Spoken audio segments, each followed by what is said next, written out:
Australia is a country in love with sport, but three sports in particular take up the majority of the market share across the country. Cricket is enjoyed nationwide in the summer months and is consistently popular from a grassroots level up to the national side. But in the winter, there is a significant divide between popular sports that not only affect the sporting landscape of Australia, but also affect Australia's culture as a whole. The Barassi Line marks the geographical divide between Australia's two popular winter sports: Australian rules football and the AFL, and rugby league and the NRL. The Barassi Line is a term first used by Ian Turner, an historian who coined the phrase in his 1978 Ron Barassi Memorial Lecture. It's worth noting that the lecture was named after Ron Barassi Sr., but the Barassi Line is named after Ron Barassi Jr., one of the greatest players to ever play the game of Aussie rules football. The line roughly follows Queensland's western border, cutting through New South Wales and the Australian Capital Territory before finishing at Cape Howe on the border of New South Wales and Victoria. On the left, or the western side of this line, lies Aussie rules heartland, and on the right, or eastern side of the line, lies loyal rugby league territory. The line got its name from Ron Barassi Jr., who always dreamed of Australian rules football going nationwide and growing fan bases in the depths of New South Wales and Queensland, where rugby reigned supreme. Interestingly, at the time, Barassi was mocked for these dreams and ideals. So what caused this great divide between rugby and Aussie rules fans? To keep it really simple, Aussie rules was a sport invented in Melbourne in 1859. Rugby was a sport that had been played in Australia since the 1860s in rugby union form and the early 1900s in rugby league form. Rugby's popularity in Australia began in New South Wales around the time it was starting to be played regularly across the country, not long after the first games of Aussie rules football were being played. Why am I telling you all this history? Well, it's important to give context to the intense rivalry that has long existed between New South Wales and Victoria, and more specifically the bitter but banterous rivalry between the cities of Melbourne and Sydney. The rivalry has always been petty and divisive, so much so that Aussie folklore suggests that one of the reasons the capital was moved from Melbourne was because Sydney couldn't stand it being there, so the mutual city of Canberra was decided to be the new capital. So while the game of Australian rules football grew throughout the states of Tasmania, Western Australia and South Australia, Sydney scoffed at the idea of playing a sport invented in Melbourne and argued that the British invented rugby union, eventually becoming rugby league, was the way to go. So what about Queensland? While there was much debate in the state on whether to embrace Australia's homegrown sport or join New South Wales in playing rugby, around the time both sports were becoming popular in Australia, the independent schools headmasters voted on what sport they would embrace at the grassroots level, and rugby league beat out Aussie rules football by a single vote. Queensland embraced rugby union, Aussie rules was put on the back foot in the state, and the rest is kind of history. The interesting part of Australia and the Barassi Line to talk about is the Australian Capital Territory. In the ACT, Aussie rules football was the more popular sport for a long time. The city of Canberra has even bid multiple times for an AFL team to enter the premier competition since the 1980s, but each bid has been rejected. This left an open space for the New South Wales Rugby Football League to bring a Canberra-based team in. The Canberra Raiders was born, and Canberra has been a rugby territory ever since. However, AFL still proves popular there today. The cultural differences on either side of the line is stark when it comes to talking about sport. If you were to ask a fan on the Aussie rules side of the line, they could probably name a large majority of the players in the AFL competition, but probably couldn't name 5 NRL players, and the same goes the other way. I actually saw this personally when I went to Newcastle, which is in New South Wales, a couple of months ago.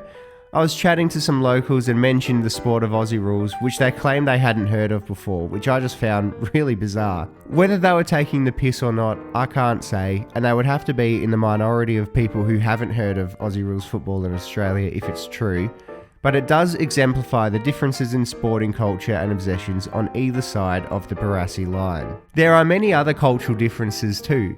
Membership of your football club is a huge part of supporting your team in the AFL, whereas NRL have very little members compared to their AFL counterparts, just because that isn't an integral part of their culture. NRL games are still often played at smaller suburban grounds, so watching games on TV is a much bigger part of NRL culture compared to the massive central AFL venues that fans flock to watch their team play each week. A lot of the cultural differences come down to a combination of geographical location and the various governing bodies that have shaped both major leagues over the years.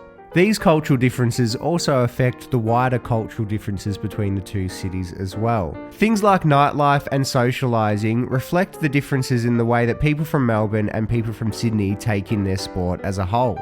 But how do they compare against each other? And has either sport had success venturing across the Barassi Line? Well, the AFL in 2022 had an average live attendance of 32,620 people per game, which dwarfs the NRL's average of 17,121 per game. This again reflects the culture that AFL has around going to watch games live and the fact that the game itself lends itself to watching it live. The membership base reflects a similar story.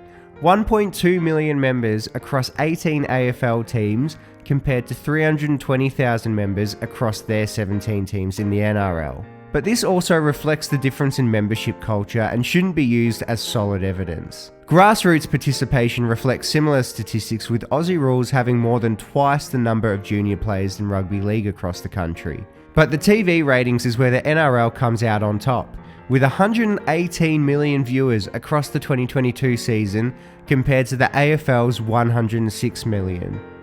While not crucial, it is important to factor in that the NRL also contains a team from New Zealand, which does give it a larger potential pool of viewers from the sport. So both major competitions have success in different measurements of what success is to a sporting competition. But let's finally look at how both leagues have crossed into the hostile territory on the other side of the line. The AFL currently has 4 teams on the other side of the Barassi Line, while the NRL has 1 team in the AFL side. The AFL have 2 teams based in Sydney, 1 team based in Gold Coast, and 1 team based in Brisbane. The NRL's solitary venture onto the other side is the Melbourne Storm. Now the NRL has it pretty easy. Putting a team in Melbourne was a no-brainer because while they love their homegrown sport above all else, Melbourne and Victoria is just a sport-loving place in general. And the Melbourne Storm often plays in front of decent home crowds because of this. The deep passion Victorians have for their AFL team might not be there for the Storm yet, but it has no doubt been a somewhat successful expansion for the NRL. The AFL, however, has had to compete with strong NRL heartland in a state that traditionally pushes back against anything Victorian, and a state that has bled rugby for many years. The Sydney Swans and Brisbane Lions are aided in their support due to the fact that both teams were originally based in Victoria in some form and ended up being an interstate team for various reasons. So both boast a strong Victorian fan base. They also have solid fan bases in their home cities where they often pack decent crowds in to watch games. The Sydney Swans were even shown in a recent survey as the most supported sports team in Australia, although this is likely due to NRL fans choosing the Swans as their AFL team, just if they had to have one. The GWS Giants and Gold Coast Suns, however, have rather different stories.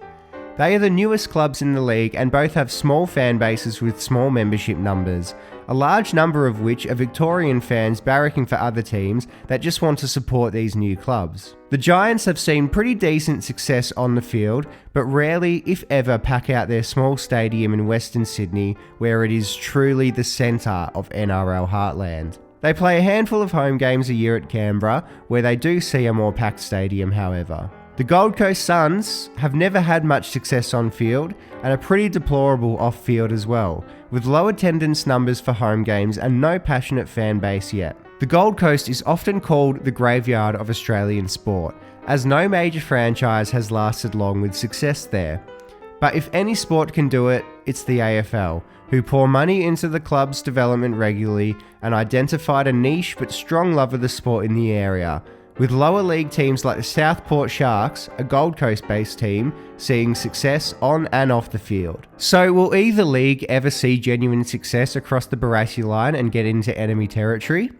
Well, if any league is going to, it's the AFL, who continue to pour money into developing the game at grassroots level across the Barassi Line. As for the NRL, it seems like, for now, they aren't really interested in expanding into South Australia and Western Australia, as they push to play games in the USA. It appears their focus is elsewhere for now. So what side of the Barassi Line do you land on? Do you support both of Australia's major winter sporting codes? Do you hate the other side of the line with an immense and irrational hatred? Or do you just love seeing sport as a whole growing throughout Australia? Let me know in the comments below, and I'll see you in the next video. Okay, I just wanted to start the credit sequence by giving a shout out to the YouTube channel Geohawk, who has done a video on the Barassi Line as well, and was one of the inspirations for me making a video of my own.